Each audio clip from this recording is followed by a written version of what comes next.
Hey everybody, hope you're well. This is a new video and it's I'm gonna just get something off my chest as I do this. YouTube has really changed its app and now everything is shorts and it's narrow, whereas I want you to see the field, as they say, right? Like this, okay? And yet they won't let you see the field with that other one. Why that's so narrow? I don't know, they would say demand. I would say maybe they need to figure out the tech and get it right so that, hey, you get what I'm saying, okay? It's really annoying. I mean, I can't describe it any other way than that.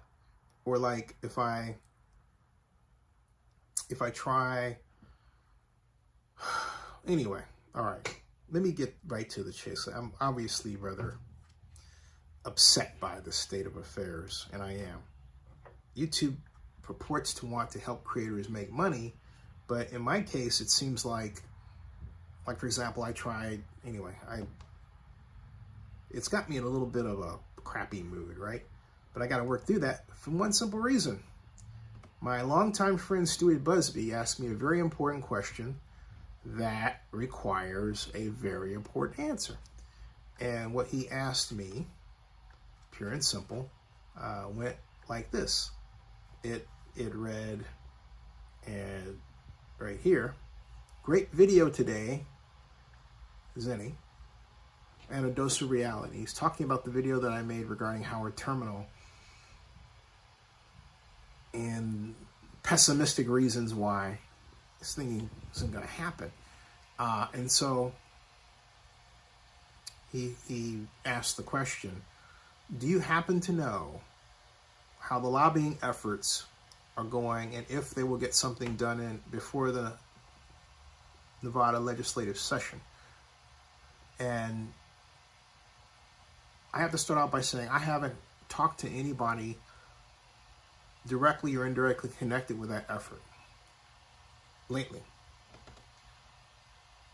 But I will say that there was one particular piece of legislation that caught my attention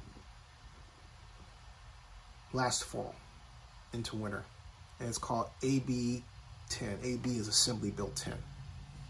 And Assembly Bill 10 will allow the use of tax increment financing for any development that combines transit and affordable housing. Okay?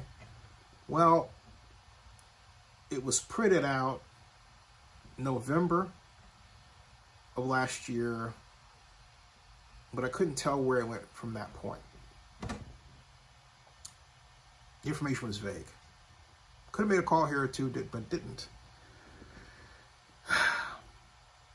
Then I happened to check back on it again this year and discovered that February 7th of this year, the bill was updated. And what was the update but an extremely detailed set of guardrails regarding how to do tax increment financing.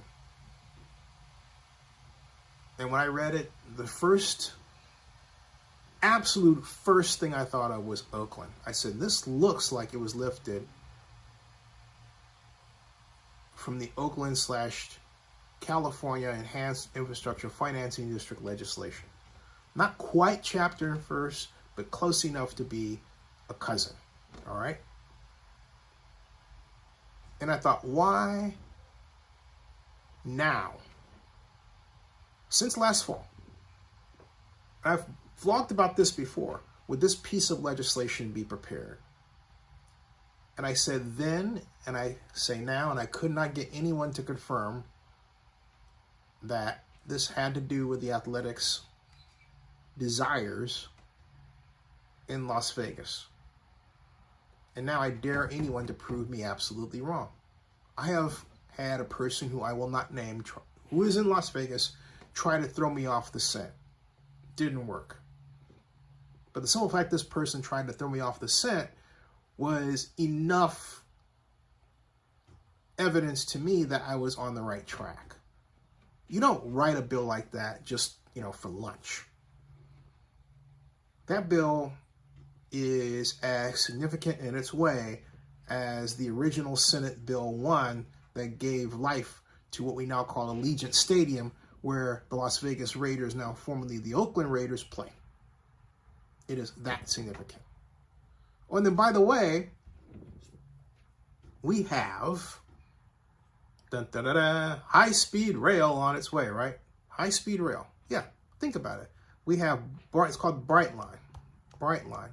And at one point, Brightline, Las Vegas, was rumored to be partnered, all right, partnered with the Athletics. Now, I'm reading now here that this came out not too long ago.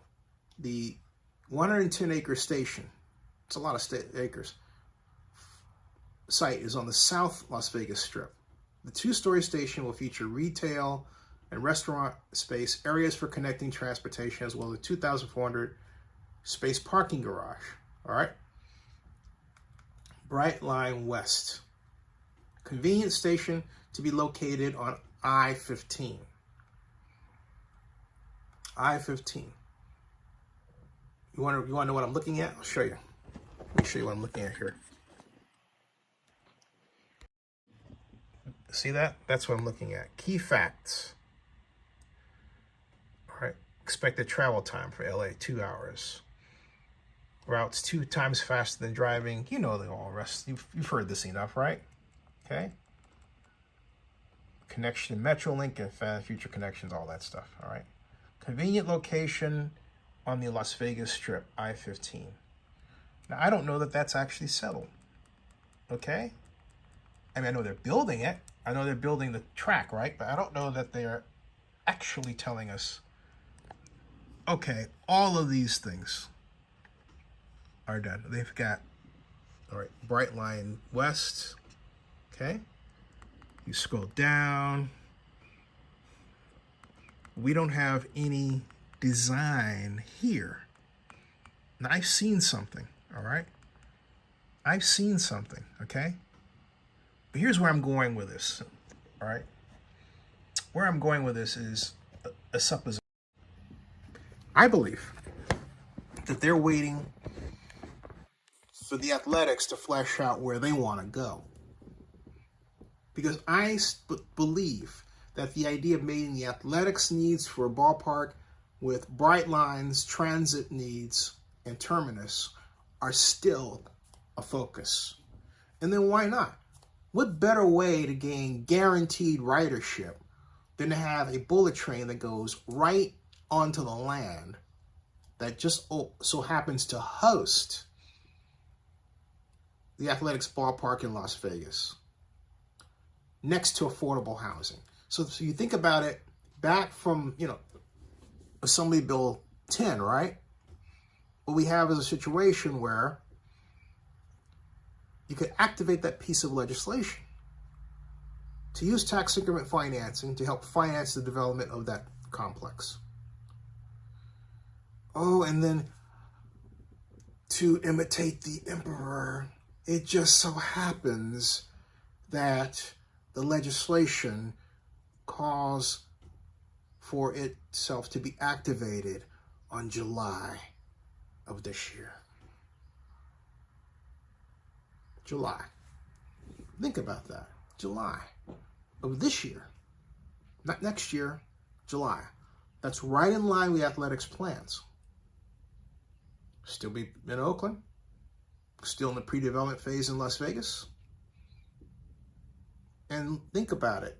Unlike the Oakland situation, these players, separate from John Fisher himself, have money.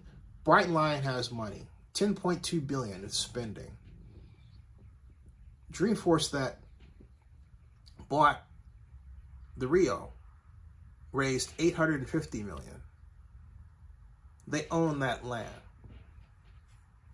They own that land. So, to steal a line from Gordon Gekko, let's play a monopoly, okay? And then let's ask ourselves, okay, where does the Realtel location fit with respect to I-15? All right. Where does it fit? It fits, if you check the map, as I'm doing right now, okay? It is just off I-15. Want to see? Take a look.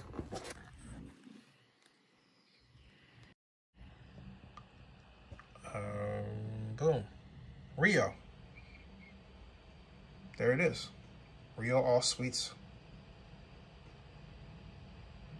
There it is. Okay? There it is. So,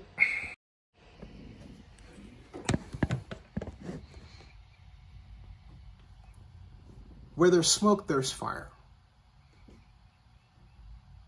I think the advantage of dealing with the people who now own the Rio land is they have money they've spent.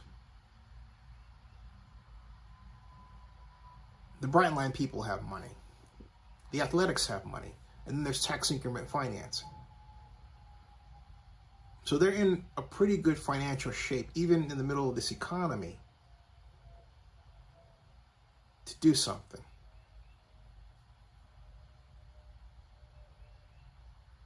Now, where did the lobbyists come in? Because, hey, I believe that's what they've been working on. I'm still digging. But Stewart, my longtime friend, I hope that answers your question. Subscribe to Zenny62 and bookmark oaklandnewsnowblog.com. I'll see you.